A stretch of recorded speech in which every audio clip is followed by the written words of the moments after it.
윤석열 정권 하루빨리 탄핵을 바라는 마음을 담아 5분 발언을 시작하도록 하겠습니다. 존경하는 도민 여러분, 김태균 의장님을 비롯한 선배 동료 의원님 여러분, 김영욱 도지사님과 김대중 교육관님, 그리고 공직자와 언론인 여러분, 반갑습니다. 2016 여수세계 선박람회 개최도시 여수 출신 서대연 의원입니다. 본 의원은 전라남도 내 학교 시설 중 저수조로 수돗물을 공급하는 학교 수질 관리 문제점과 강화 방안에 대해 말씀드리고자 이 자리에 섰습니다. 학교에서 사용하는 수돗물은 학생들의 건강과 안전 및 학습 능력에 직접적인 영향을 끼치고 있습니다. 학교 환경에서 수돗물은 단순한 음용수로뿐만 아니라 사용되는 것 아니라 다양한 활동과 과정을 통해 학생과 밀접한 연관이 되어 있습니다. 미세한 오염물질이 체내에 들어갈 가능성도 있기에 수돗물 관리는 철저한 정수 관리가 필요합니다.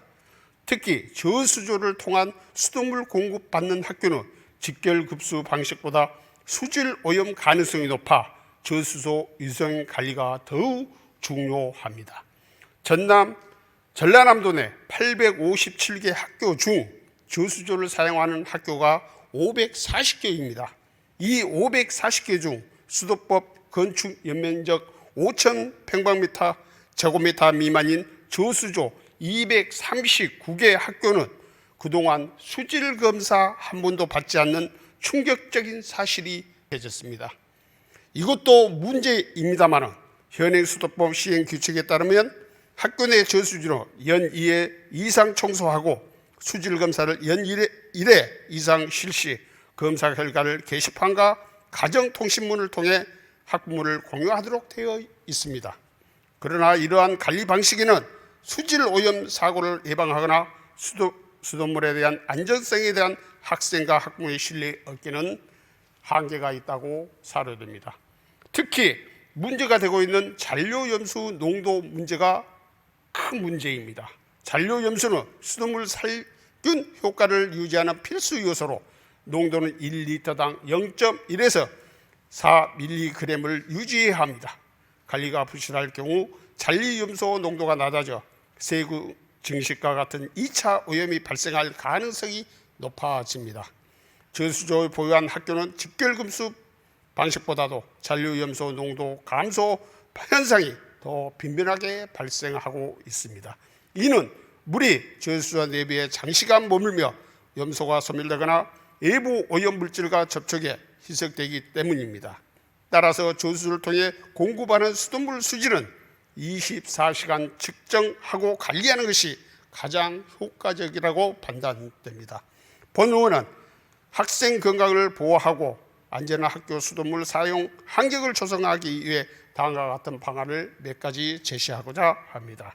첫째, 도내 저수지 경우에 식수를 공급하는 학교 수질을 24시간 측정하고 관리하는 시스템을 도입해야 합니다.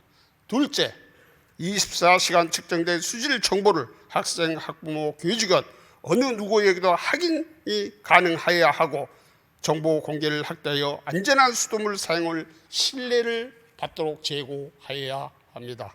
셋째, 24시간 수질 측정 시스템을 통해 수질 오염 발생 시 관리자에게 즉각 알람을 제공함으로써 신속한 조치가 가능하도록 하여야 합니다. 이 방안이 실현된다면 도내 학교 수돗물 관리 수준을 한 단계 높이고 학생과 교직의 건강을 보호하며 안전한 교육 환경을 만드는 데 크게 기여할 거라 사료됩니다. 학교 물은 단지 갈증의 채우는 물이 아니라 아이들의 꿈과 건강을 지탱하는 생명수이며 신뢰할 수 있는 물 한 모금은 성장의 기반이라고 생각합니다. 오늘 말씀드린 24시간 수질 강화 관리 방안은 학생들의 건강을 지키고 학부모가 안심할 수 있는 환경을 만드는 데 필수적인 과제이기도 합니다. 이러한 노력을 선도하여 안전하고 신뢰받는 학교 환경과 24시간 안전하고 수질 관리를 할 수 있는 전남교육청과 전남도를 만들어 주실 것을 강력하게 요구합니다. 이상으로 5분 자유발언을 마치겠습니다. 끝까지 경청해 주셔서 감사합니다.